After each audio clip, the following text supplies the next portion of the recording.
Masinton Pasaribu akhirnya dilaporkan ke Mahkamah Kehormatan Dewan pasca mengusulkan hak angket terhadap Mahkamah Konstitusi.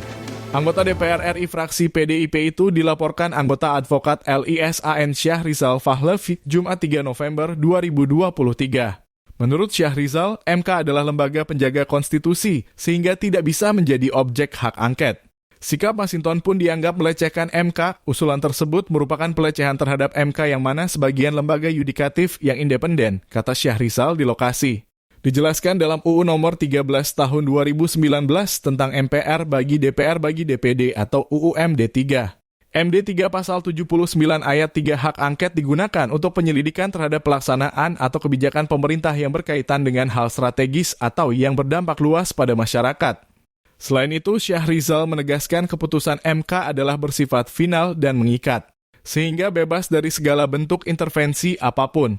Karena itu kami melaporkan Masinton Pasaribu yang mana tugas anggota DPR itu harus menjaga kehormatan daripada DPR itu sendiri, ujarnya.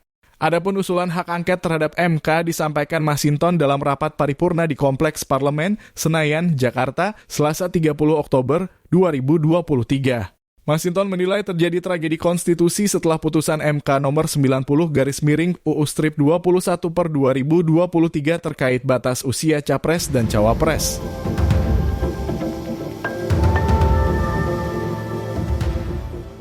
Download Tribun X sekarang, menghadirkan lokal menjadi Indonesia.